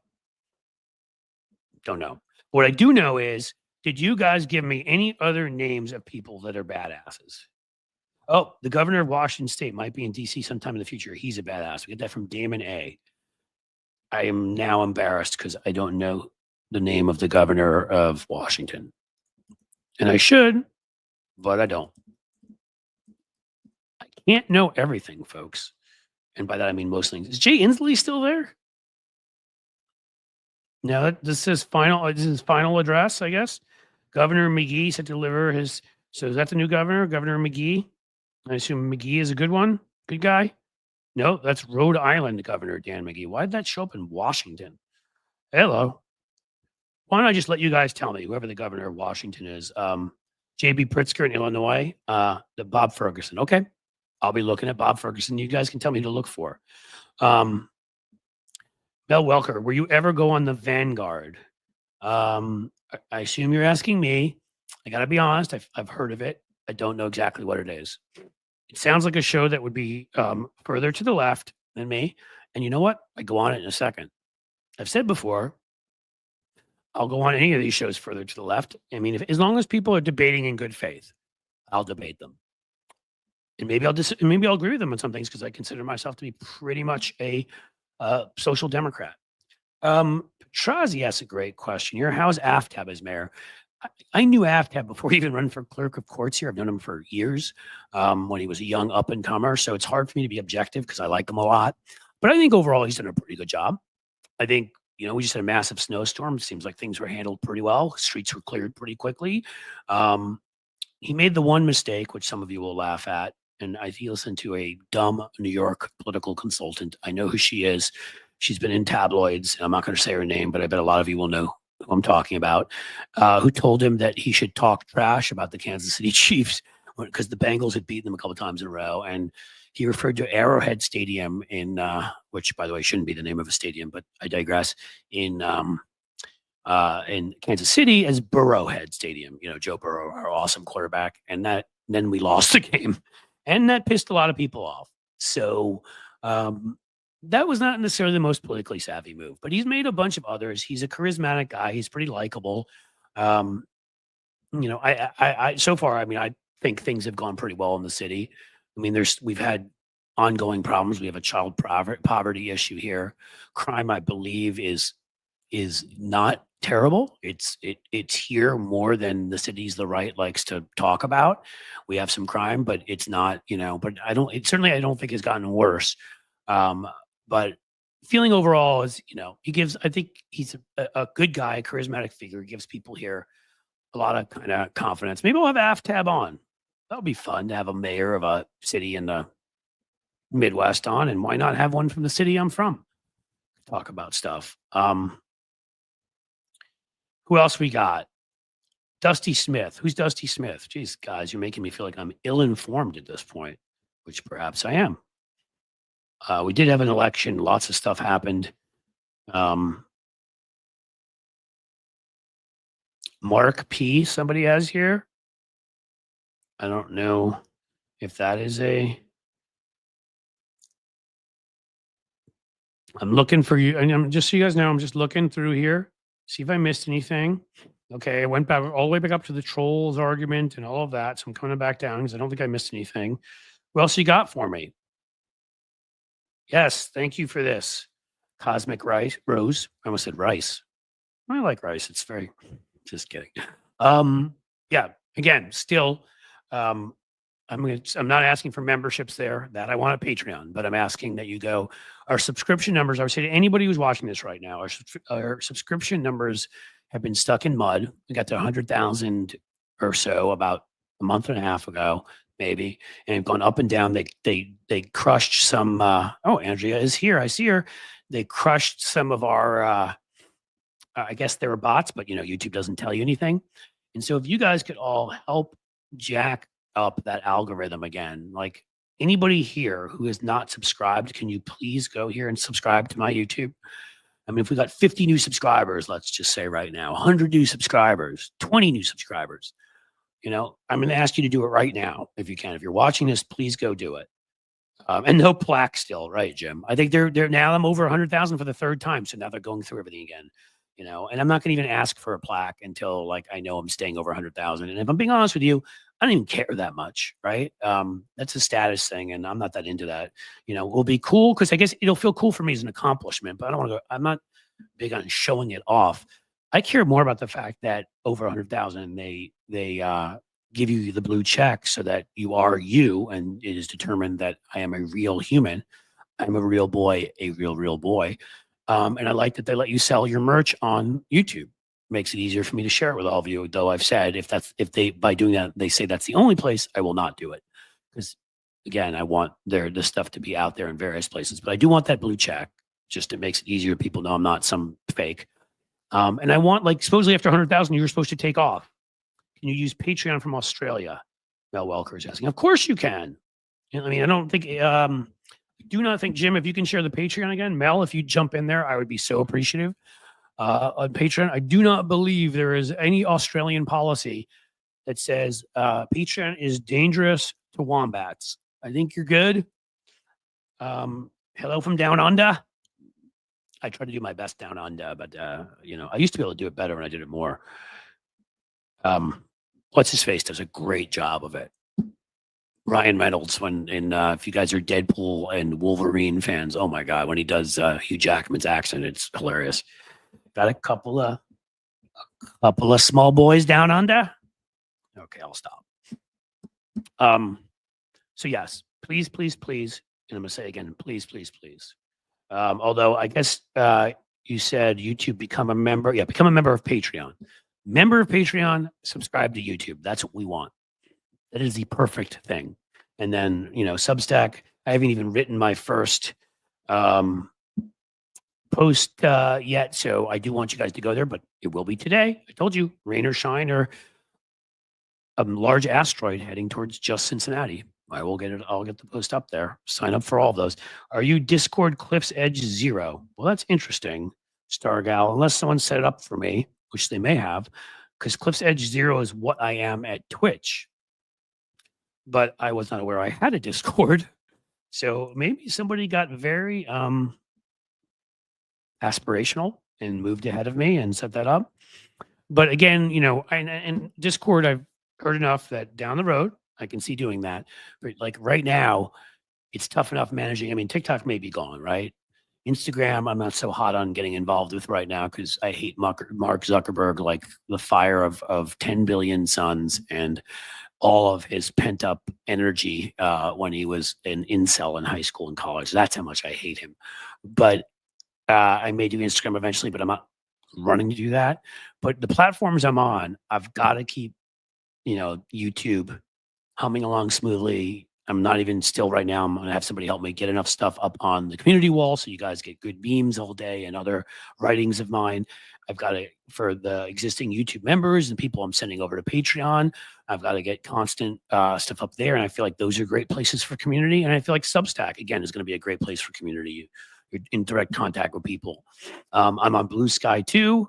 You know, I'm not running around Blue Sky. You know, again, I think at this point, I'm at a point where I built a big following on Twitter over 100,000. I put a lot of time into it and it made a lot of other people money, but not me. And it's not about like money, grubby, whatever. It's sort of, if I have thoughts, if I have ideas, I love to write, I love to create videos, but shouldn't I do that in the places where I have fans and people appreciate what I'm doing and there aren't Nazis and I can actually get paid for my work? We all should be paid for our work. So Blue Sky I will be on, but I'm not going to be promoting it here a ton. You know, it keeps growing, which is cool. I think about 42,000 or something, which is nice. But again, for the community aspect of this place, that is going to be the best places are going to be Patreon and Substack, and then to a lesser degree, YouTube, where again, you have to be a member because we've got if we break through with those numbers and I start doing more of these rants that used to do really well, like I did 2 of today, I'm gonna start doing 3 per show, I think. Takedowns, we can call them. And we start getting more views and you guys start subscribing in bigger numbers. And I think we can bust through whatever algorithmic quicksand we're stuck in. And I can get back to where I was before. Thank you for following me on Blue Sky. Again, I do appreciate that. I mean, I am there. I'm certainly there to promote videos. I'm certainly there to, I've got friends there. I'll pop in, especially when I check out my DMs and people say stuff I want to reply to everybody except for the corn bots, if you will. There are a few too many of those there. But also I'll share some stuff there. It's just, you know, you can join Patreon for free and get some of what I do. You can join Substack for free and get some of what I do. So, and then yes, there will be pay levels too. Patreon sooner, Substack eventually to get even more of what I do. And you'll always get this for free. I kind of feel like I'm in a lot of places. Don't know if I'm going to be in TikTok or not. Leaving that for now. Instagram, as I said, leaving that for now. Facebook's the whole mess where I initially let friends and business people on the same page and it needs to be decoupled because I don't need to send personal stuff to people who I don't know. And there's a lack of security there. I'm sorry. I'm pretty protective of my kids. And then I don't want to send political stuff on pages where I have certain relatives who I have to deal with, whether I like it or not. And I don't need to get into wars that upset my family. And let's leave it at that. So maybe eventually on there, but now, and again, it could be Discord, but Substack, Patreon, YouTube membership. No. Let me try that again. Substack membership, Patreon membership, YouTube subscribe. And as Chipmunk Milk says, corn is hot. By the way, have you noticed yet? Some of you guys are kind enough to give me some super chats and stickers. I have not asked for anything yet. I'll say now, if anybody is so inclined, we still have time. I'm not leaving and going anywhere, so I'm not doing my Jerry Maguire, but every little bit helps. Sheldon Hughes, who comes through every show, and I truly appreciate it. I hope, Sheldon, I'll check the names. I hope you're for what the money you're giving, you easily can be subscribed to one of the various very good levels of Patreon. So I hope you are. So you're getting the benefits of it. You deserve that. I love the Cliff's Note part of the show. Thank you. Well, we're going to soon have 3 of them. I love doing those commentaries, and when I separate them out as videos, and I'm trying to give you guys the most content possible while also managing a crazy schedule. So why should I sit down and separately do those when I can do them as part of this show, entertain you hopefully, and then separate them out as videos to send out to the world, and hope that they pick up a solid number of views. In fact, I'll share something with you in a second. We got Monica Meadows too. So thank you, Sheldon. Thank you, Monica. She showed how underqualified Pete was. I assume that you were talking about our good friend Tammy Duckworth, and she sure did. She showed what a joke he was, from not managing a large organization to his disrespect for women, to the fact that he didn't know what ASEAN was, which, again, do most people want to be defense secretary? They do not. And even if they did, they're not blackout drunks, and they haven't assaulted women. So maybe the bar's a little higher for you to know something. And then also from Nikki Oliver, President Biden just got a peace deal. He did. Nikki, that's important to mention for this too. But with Hamas, I think you're talking about in Israel. I won't believe anything fully until it goes through, because we've been down this road so many times before. But I'm hopeful, very hopeful on that. Diane Capobianco, always a great name. Mr. Stoner 2 Dude, go Buckeyes. We are Buckeyes fans. Nobody has gone to Ohio State in my family. My wife's family would be the one you'd expect, because she's from Ohio. We are Miami of Ohio, folks. All right. The Miami Redhawks. You should love them. A lot of my wife's family. But here's some great history for you. And here's how America should be. My wife's grandfather, so my 2 boys' great-grandfather, came over to this country, Sicilian. We love that part. And they were the ones laying the tracks up in northern Ohio. So they settled in northern Ohio, worked on the tracks, as folks did back 125 or so years ago. And the story goes, because he's so awesome, he was brilliant. He is brilliant. He just said, I'm going down to Ohio State. Hopefully, the family was Catholic. He's like, hopefully one of the Catholic, not fraternities, because they don't have fraternities, but Jesuit houses or Catholic houses will let me stay there. And I'll either be back in 4 years or I'll be back tonight if they reject me. And again, stories always have a little bit of myth in them. He went down and didn't just get his undergraduate, but got his PhD in finance and was a finance professor at Miami in Oxford, Ohio for 40 years. So that's our connection there. But because he was a Buckeye, that's the one person who was in the family. And so we love my wife's grandpa. He's 96 and, knock on wood, still doing well. And so for that, I will always, even though I don't care generally, but just for him, I will root for the Buckeyes forever. Because he is an extraordinary human being, a loving human being who pulled me in like I was his own grandkid, even though I'm not. Almost brings tears to my eyes. He's such a wonderful man. So I will, if the Buckeyes winning makes him happy, I will root for the Buckeyes. Yes, as Cynthia says, please oops, I clicked on the wrong one. I'm sorry. Please like and subscribe. Like this if you can. Something else to do is, I know we're all in the within the various chat room here. But once the this video's up, this live stream, if you can go comment and like it, that would seriously help it get out to more people, and that would be great too. So yeah, Sylvan Quaffon, like saying your name, I'm sorry. Florida, Nevada, Ohio, Pennsylvania, Wisconsin, Michigan all went MAGA. They did, but by differing amounts. And there's lessons to be learned, and we'll go through that in other shows.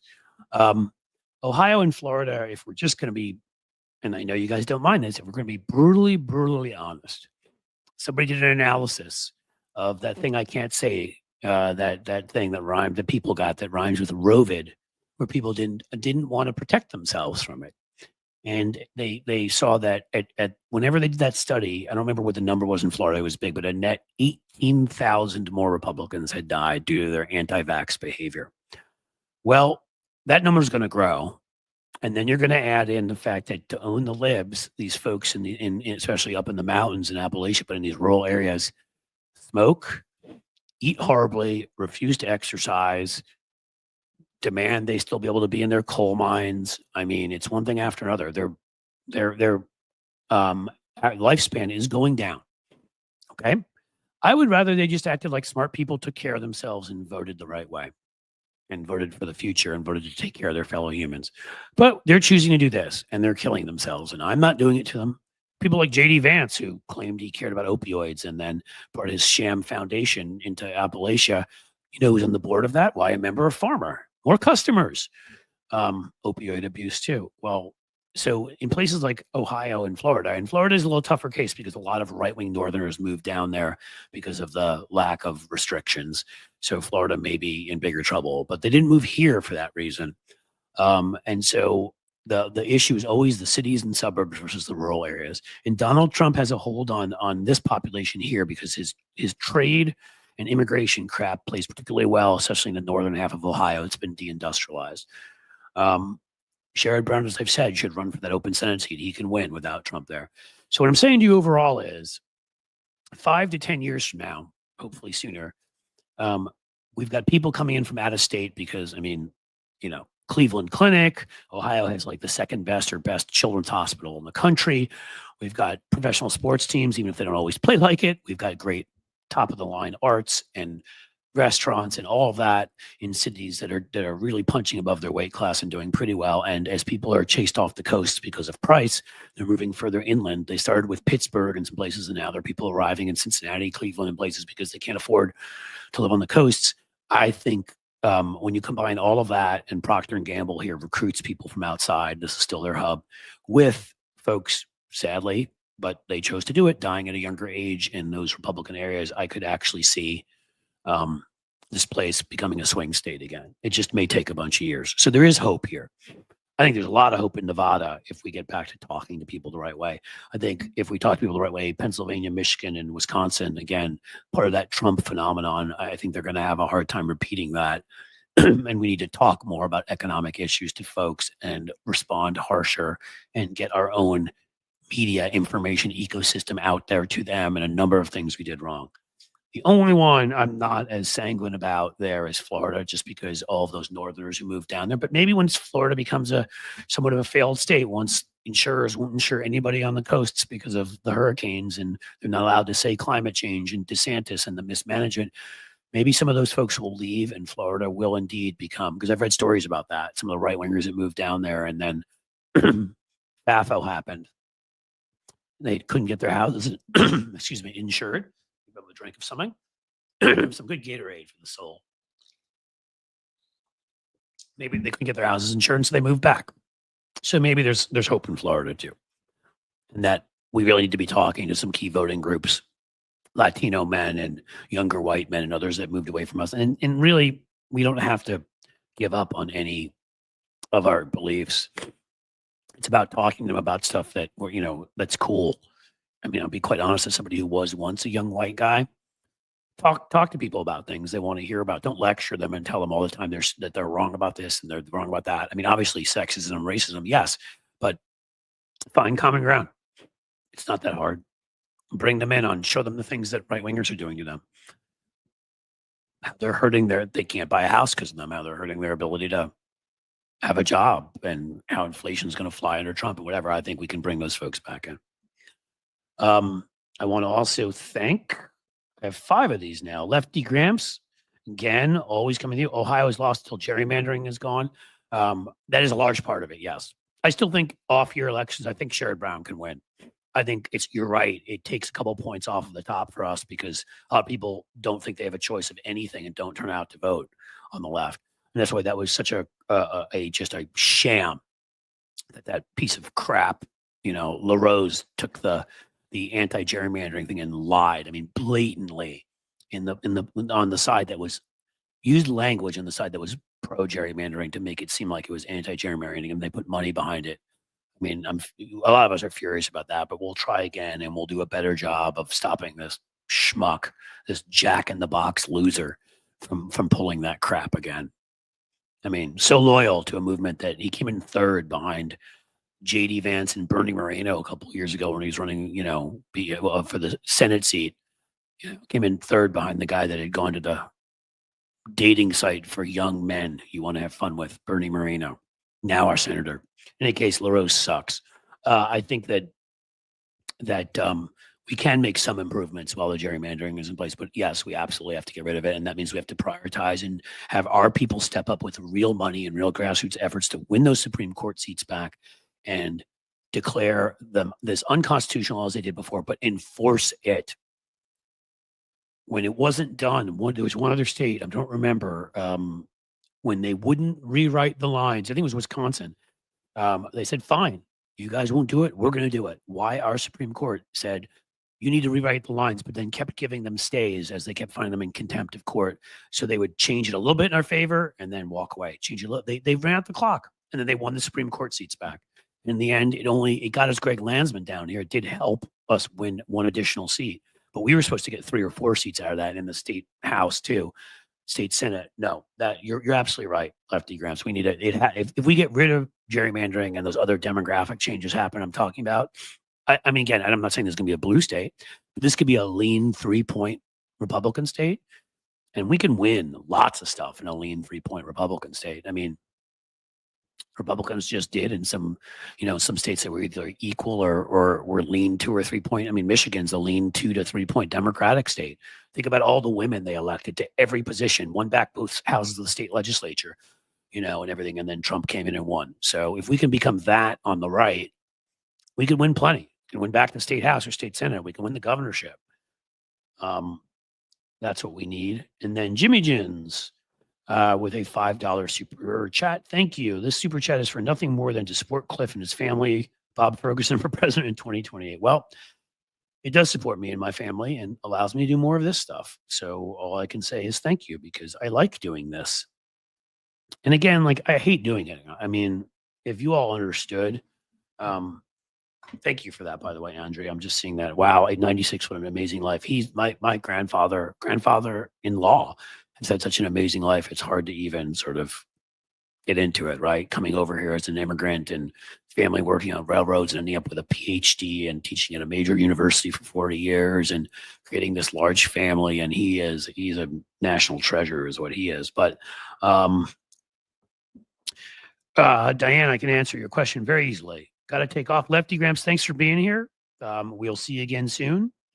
Why does Ohio keep voting for Jim Jordan? And my answer to you is Ohio does not. When we talk about the gerrymandering problem that Lefty Gramps just talked about, that literally may be the most gerrymandered. I'm not kidding you. They've done analyses, the most gerrymandered seat in the country. It is an absolute joke. It is drawn so that it has no inner suburban or urban areas in it. It is all rural. If Jim Jordan had to run against any real competition, the guy that looks like Ruprecht from frickin' Dirty Rotten Scoundrels, Ruprecht, why do you put a cork on the fork? Ruprecht might hurt himself. If you remember that movie, took place in Villefranche-sur-Mer, where I studied. That's why we had the family watch it again before we went to France, back to the place where I studied. Great town. In any case, back to Jim Jordan. He looks like Ruprecht or Beavis. Make your choice. And the only way he keeps winning is because the people voting for him, honestly, probably average around an 85 IQ. I mean, he has handpicked the dumbest, grisliest, stupidest. Some of them probably live in caves. Some of them probably haven't evolved the ability to reason yet. Maybe still have tails. Don't walk upright. You know what I'm talking about. We were polite until now. What changed? I don't know what you're talking about, James Williams, so I can't answer that.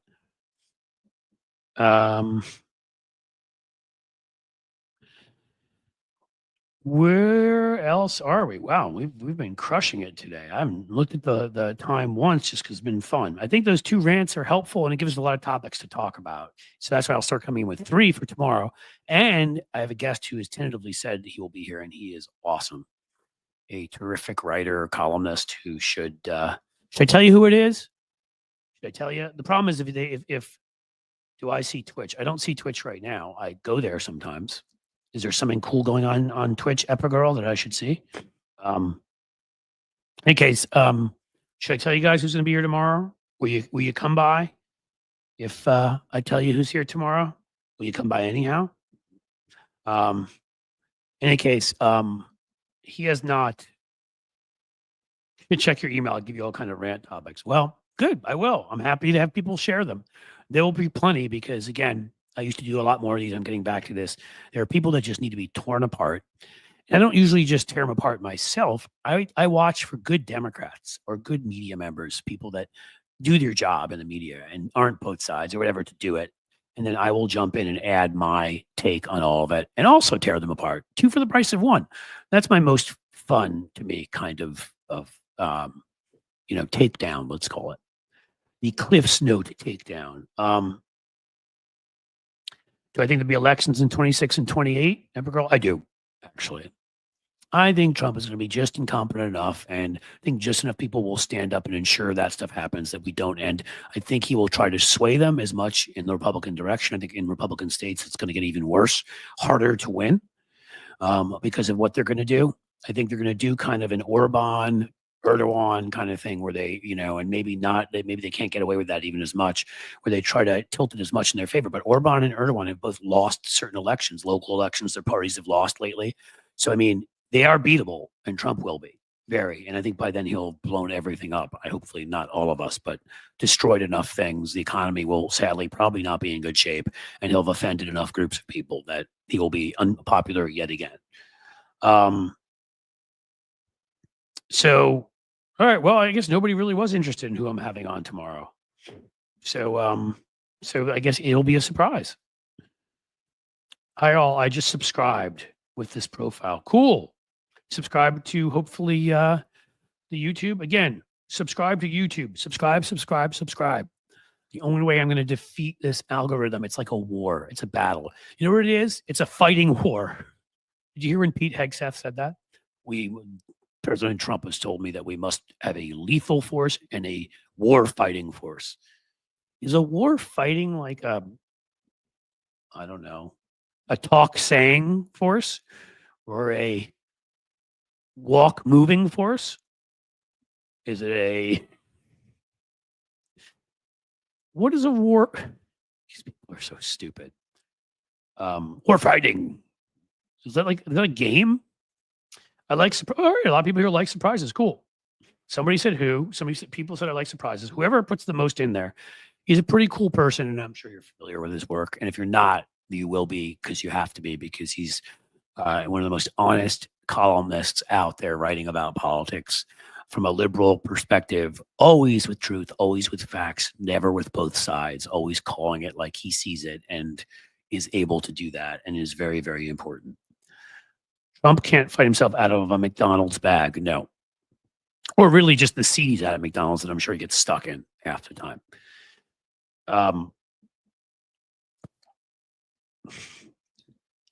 Didn't the Ohio Buckeyes win the Rose Bowl? I believe they did, yes.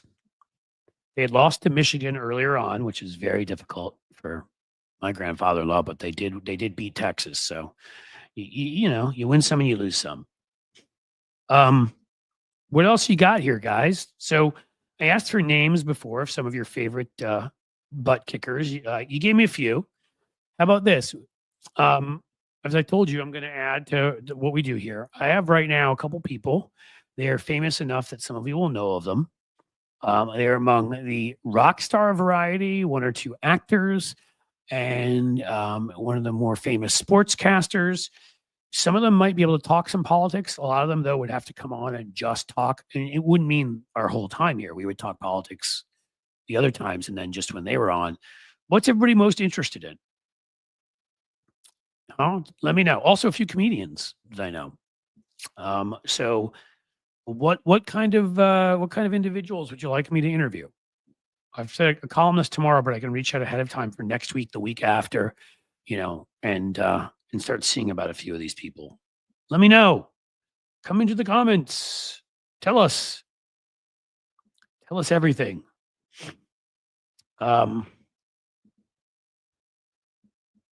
What are topics we got floating around? Check out the Vanguard. They were on. Okay, you'd mentioned that they were on Boston Brian a few days ago. I am a big fan of Boston Brian. We keep missing each other. We want to talk on the phone and chat because we know each other from online and are fans of each other. But somehow he has a real day job, man. I respect the hell out of that guy and makes this work. And so maybe I'll have Boston Brian on if he can come on. Everybody be a fan of that because he's pretty freaking cool. Yeah. Okay. Unless somebody has a problem with it, maybe I'll invite Brian on. That'd be somebody cool to have on.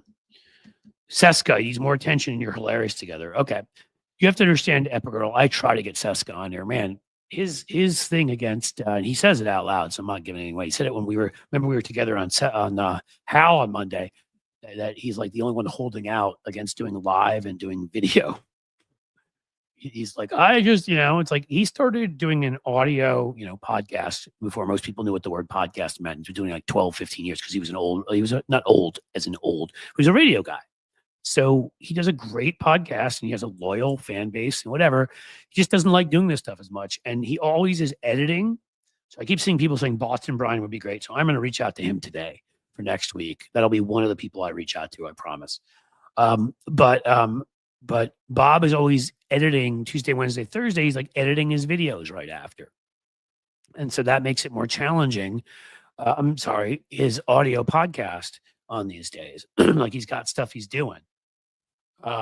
Michael Cohn, interesting. I don't know Michael Cohn, so I can't, I've never met. I do know Allison Gill. I could see. I don't know if Allison, I think, Allison and I respect and appreciate each other. I've been much more of a critic of Merrick Garland's. I don't know if she'd hold that against me in coming on, but I'll invite her. Dana Goldberg. I know Dana a bit too. I'd love to have Dana on. I haven't talked to her in a bit, but Ojeda, yep, could have him on. Jen Kirkman. I love Jen Kirkman. Who said that? Elizabeth? I am reaching out to her actually to try to get her on. Because I think her podcast on ADHD, it's been it has been so important to me. It has helped me. I want to tell Jen that. I know Jen, then the Twitter world blew apart and people went to different places and I haven't really been in touch with her in a bit.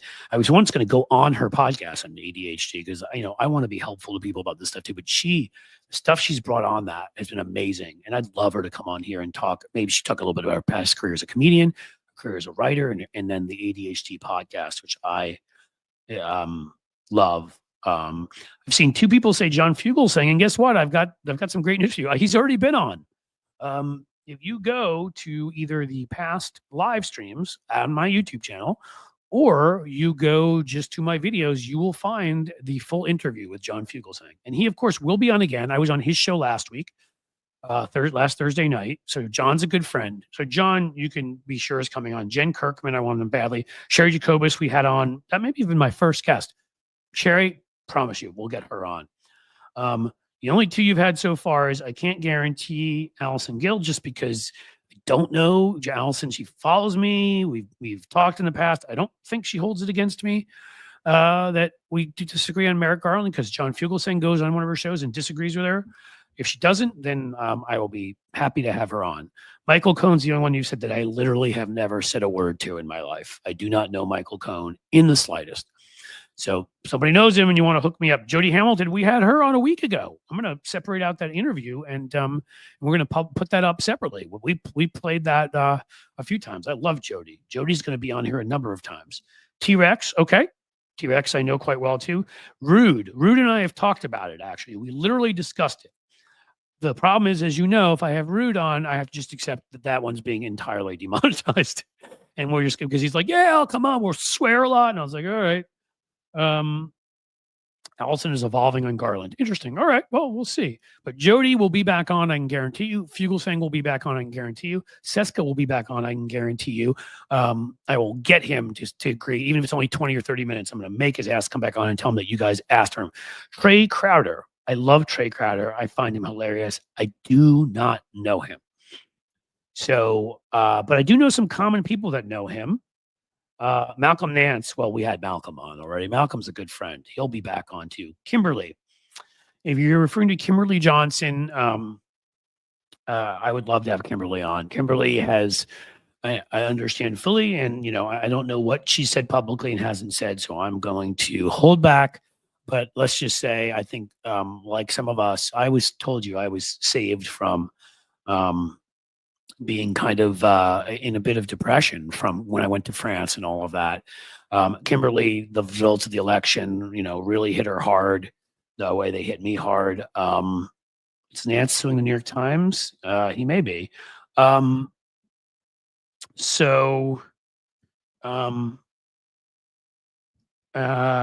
may do that. Well, I can have Nance back on. Cliff Cash. I don't know who that is, but I'm open. Tennessee Brando, I don't know. Gabe, if you mean Gabe Sanchez, I can get him.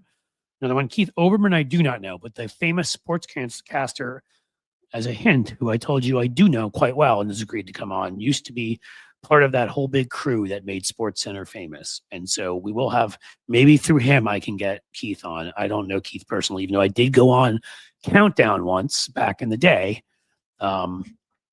A few times, actually. Keith, I think, was hosting it once, but I think there were fill-ins. David Schuster one time. David's a good friend. He's done something that's sort of, he's at the Young Turks, but he's done like their foreign, I think I feel like it's like these stories from abroad. He separated himself from all the bad stuff, and David's a terrific guy, but maybe he can't come on here because I've said some things. I do not know Brian Tyler Cohn at all, for whoever's saying that. So that is somebody, again, some of these people I'll tell you, you would have to introduce me and you would have to get them to come on. Glenn Kirshner, I know a bit. Now, I'm not close with him. We follow each other. I know him a bit. I bet I would have a shot. Same with JoJo from Jers. I do not know her very well. I know her kind of tangentially. Maybe not. I can't. That is one I cannot guarantee. Jesse Dollamore. There's a name from the past. How do I say this? I'm not really sure what happened, and I don't need to start any public stuff. I got my start in the beginning there. I used to be invited on Jesse's show and would go on. And for reasons that I don't know or understand, he just stopped inviting me on. Sam, so if I'm being honest with you, I've got nothing against Jesse Dollamore. I always thought he was a great guy. But out of nowhere, I stopped getting invitations to his show. I took that as a message that he didn't want to do stuff with me anymore, as one would. I'm not offended or insulted. A pretty well-adjusted guy, but I don't think I'm going to invite him on if he doesn't want to have me on his show. There must be a reason for it. Maybe I sneezed at the wrong time or something, or who knows. Rick Wilson. I do know Rick, and that's one we could probably make happen. He was on my podcast back in the day. I want to go to France. You are right to want to do that. One of the most amazing places ever. Stephanie Miller. Stephanie, I'm going on Stephanie for all of you on Tuesday. I'll be on at 11 to 11:30 Eastern on Tuesday. So when I'm on, I will corner her because she doesn't, I guess Stephanie's so busy. She doesn't always do other shows, but I will get her on here. I obviously know Stephanie quite well. She's a good friend. Tabitha Speaks Politics. I've seen the account. I do not know Tabitha. Frangella, I know those guys. I did, when I went to the performed at Sexy Liberal in Minneapolis, I can almost definitely get them on here. Well, I shouldn't say that. I have a good shot at getting them on here. I know them well enough to reach out.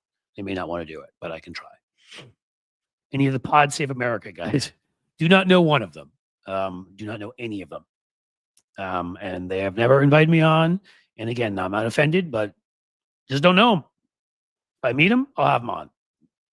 Greg Oliar. That he's been on before, Cynthia. And you see, I'm going to repost that interview with him. It's because I've got it as some extra content from one of the live streams. It's been sitting there and it's always relevant. I've been on the 5-8. He's been on here, and I will have him on here again. So most of the people you guys are mentioning, I found you through Jesse. Well, Brenda, I should thank Jesse. Maybe you can ask him. I really don't know what happened there. Honestly, I don't know. And I'm not angry at all. I'm really not. I don't know. Sometimes you learn in life. It's like with you have certain friends, certain whatever, and sometimes you stop hearing from a friend, and you don't know. Maybe they got too busy. Maybe they decided that they don't like the smell of you. Don't know. Sam Spade is a troll. Well, then we should probably have him removed. I do not know Greg Palast, Jonathan Black, Sam Cedar. Now that would be fun. You may know I used to go on Sam's show. I haven't been critical of Sam. I have been at times of some members of his audience because they got very angry at me when I supported Hillary over Bernie in 2016. And Sam needed some more diversity on the show. That was part of it. I was a regular guest on there for a number of years on Fridays, the casual Fridays with Cliff Schechter. And, and because he needed more diversity and because of some of his audience getting truly pissed at me, even though I always give my reasons why I supported Hillary and I thought they were pretty good. That stopped in 2018, 19. I'll invite Sam on. I'd love to have Sam on. And so just so you know, I think Sam and I talk every once in a while. We're still friends. I mean, I'm not saying I talk to him every day, but he's a terrific guy, smart guy. I disagree with him on some things. And you know what? That's the beauty of it. We all should. I will see if I can get Sam on the show here. Considering how many of those Fridays I went on his show, and not you. Well, Sam Spade is a troll. Tara Setmeyer, know her a bit. Don't know her really well. Could try. Kyle Kalinske, I literally have never interacted with and do not know at all. Chipmunk Milk, otherwise I would invite him. But you've come up with a pretty good list. Mary Trump. Yep, I know Mary, and I used to go on the Nerd Avengers with them. But I got busy with my stuff, and she got busy with some of her stuff. And I kind of feel like, again, that was a diversity thing. They got Brian Karam on there. They've got Norm Ornstein. I think there are a few too many of us that were of a certain hue and whatever. And I fully support that because I think there should be diversity. And so I think that she started adding to sort of people of color. She had on women, and I think that's good. And so I haven't talked to her in a bit, but I've always been a fan of Mary's. I think I could pull it off. Brian, we've had on before. He's hilarious. I love him. He's a good friend, and we absolutely can have him on again. Wajahat Ali is a friend. I don't know him as well, but I bet we can get him. You guys are coming up with a great list.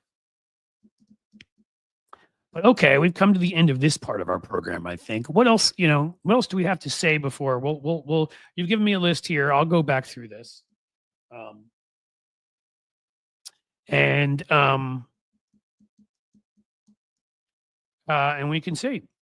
There's also, I want to be able to be free to be me as much as I can be, let's say, on. I know Danielle Moody too. I can try to see if she wants to come on. I'm, as much as I can be on YouTube, there's a limit, as we all know, about what you can say and what you can do and whatever. But that's why I've hesitated to have members of Congress on, others who I know personally. I've had interactions with Eric Swalwell, who I'm a big fan of. Greg Landsman, who's from down here, who's terrific, is a good friend of mine and was a good friend of mine before he was even on the city council. May reach out to Greg, see if he wants to come on. There's some other folks, senators, members of Congress. Ted Lieu and Adam Schiff both went on my old podcast. I bet we'd have a great shot there. But only if you guys help. And here's how you're going to do it. All of you must go and subscribe to the YouTube right now. You know why? Because the bigger that number, the more likely members of Congress and people like that come on. So if you have not subscribed, go subscribe right now to the YouTube, please. Again, it's free. And then you can go join the Patreon and you can go join the Substack. And you can pay if you'd like, because I'd love you to. It helps me do what I do, but you can also join them both for free. I think we are reaching that part of the program. This has been a pretty awesome thing. And think you guys liked it. I think it really worked having the 2 rants today. I think it made the show flow better. I think with 2 rants and a guest, or 3 and a guest, there'll be no dead airtime or even searching for stuff to talk about. Like, we'll do our things. I'll toss out topics to you guys and questions like I just did. You can answer me, but we will never have to search for anything. Nikki Oliver says this is a great show, and I am truly thankful to you for that. Boston Brian, the Vanguard. Again, somebody has to, and I can find out offline who the Vanguard is. Farron Cousins, Karen has been a good friend for ages. I used to go on Ring of Fire. I haven't talked to him a little bit in a bit, but I went on his show a little while back. I'm trying to remember if he ever came on mine. I don't think he did, because I don't think I was doing a live stream yet. So I can reach out to Farron. Sure. Good dude.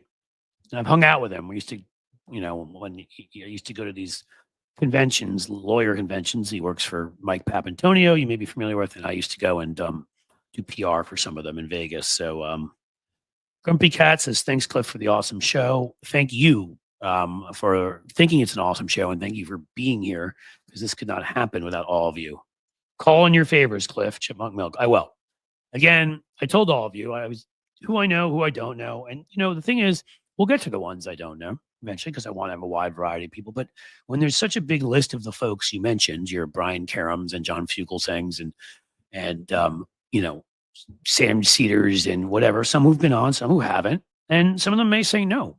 Anarchy Princess, I do not know her, but I can be probably put in touch with her. I'm trying to think who else you said. Boston Brian, going to reach out to him and ask him to come on. Who else did you guys have on? Who are you saying? Who'd you put out there that I was just talking to somebody about coming on, losing my mind. We've said so many names here, but there are a lot of good folks that I will reach out to, and I will go back, as I said, through this list. It will be there once this goes up there. So do I have to do it? Do I have to do it, guys? Who's coming with me? We're about at that point. Who's coming with me? Politics girl. Good call. And LB is actually a really close friend from 5'8". I invited her. She was busy doing some things. I will get LB on here. I will get Politics girl. I know a little bit. I can try. Sorry to whoever, Mel. Not you, Mr. Stoner. I am never having Susan Sarandon on anything. I like her acting, and I blame her for pushing Jill Stein and being one small part of helping our country be where it is. So sorry, I don't want to ever talk to Susan Sarandon or ever see her. No offense to you, but maybe that was a joke. But if you were serious, I no. The son of the founder of Hamas. Yeah, he said some really interesting stuff. I would have him on. See you saying Lee McGowan again, of course, who is Politics girl. I will have, if she'll come on, I'll have her on. Absolutely. Again, we know each other through people. We follow each other, but so who's coming with me, guys? One. I just need one super sticker or super chat. That's it. That's all I need. Who's coming with me? Who's coming with me? And come on, let somebody new, right? Sheldon Hughes has been amazing. Mike McAndrews has been amazing. We've had some other folks who've given multiple times. How about somebody new? Something, again, 99 cents, $1.99, something like that. Just so we can leave on a high note. That's all I want here. Wayne Gawon, we will have Sherry Jacobus again. Who is coming with me, guys? Come on. You're going to make me leave empty-handed? Are you going to make... There we are. See, and it's Sheldon Hughes. Come on, guys. Sheldon is already given 2 or 3 times. He's a member. Again, I don't know everybody's financial situations, but $1.99 or 99 cents. There we go. Wayne Gawon is a member for a month. Thank you for that. You are awesome. Even if I will try to convince you to move over to Patreon to be a member there. But you know what? Membership is good at, and I want to make sure I tell people, and I've said it before, Jonathan Black, see, there you go, $1.99. That's all we're talking about. Yeah, we're getting the little ones. See, they're coming in now. Thank you. Go Accord Go with a $1. Thank you so much. Karen Klein with the super sticker for $3. Thank you so much. Nikki Oliver again with the $5 super sticker. See, guys, this now I could go out a truly happy, healthy, and hopefully not too socially deranged man. I don't have to go out and commit acts of violence now or, petty crime, maybe knock over a liquor store because of you guys. So I really appreciate it. Elizabeth, 199, thank you so much. But we'll keep doing this. We'll keep having these conversations. You guys are, that was a flood of stuff. You guys are amazing. Is 99 cents the lowest someone can give? It's the lowest I've seen, Big Stephen Van, but if you want to try 15 cents or something, go for it. I don't get offended by anything. Oh my God. Now this is amazing. Wayne Gallon gifted 10 Cliff's Edge memberships. Well, so it looks like the YouTube memberships will be growing, but I did want to talk to you about that. We are going to condense that. There will be one $5.99 level, $5.99 level on there. Most people are at that or below right now. I sent a message to a couple folks on there who are at $10. We're not going to be able to do that there because, again, there's too much to manage back and forth. So if you want to be on the $10 level, the 3 or 4 folks, you know who you are, you're going to need to move over to Patreon for that. Otherwise, the $5 level is going to be $5.99 here, just because the way it works out with YouTube. Let's help Cliff get monetized on Twitch. I am monetized. I got to fill out the stuff. So thank you for that. But again, it doesn't mean I don't want you to become members on YouTube. If it's that or nothing, please do that. But I think you're going to have access to so much more at Patreon, and we're going to have so much more interaction. And so I just will say that will be my go-to. And it won't only be the one $5.99 level. It'll go all the way up to $2.50, where you get to have a phone call with me, get together for lunch with me. If you ever want to do that, maybe meet a rock star. Cool stuff up there. Politics Girl just had a great takedown of the LA fire misinformation. Awesome. And NYL for 5. Thank you. You may have seen I interviewed my friend Adam Roth of a Creative Roth family, and that he also, I think, during some of that shared some things. It wasn't a takedown, but shared on the ground some stuff, started to debunk some of the misinformation. So that was a cool experience. Adam's awesome. Thank you, Nikki, for becoming a YouTube member already after giving me these donations. You are fantastic. I don't know what to do. I do know I'm at 3:58, and if I don't say goodbye now, I won't be able to replay this because over 2 hours and they freak out on me. So you guys are awesome. And as the sun sets slowly in the west, I bid you a fond farewell. Until tomorrow, my friends.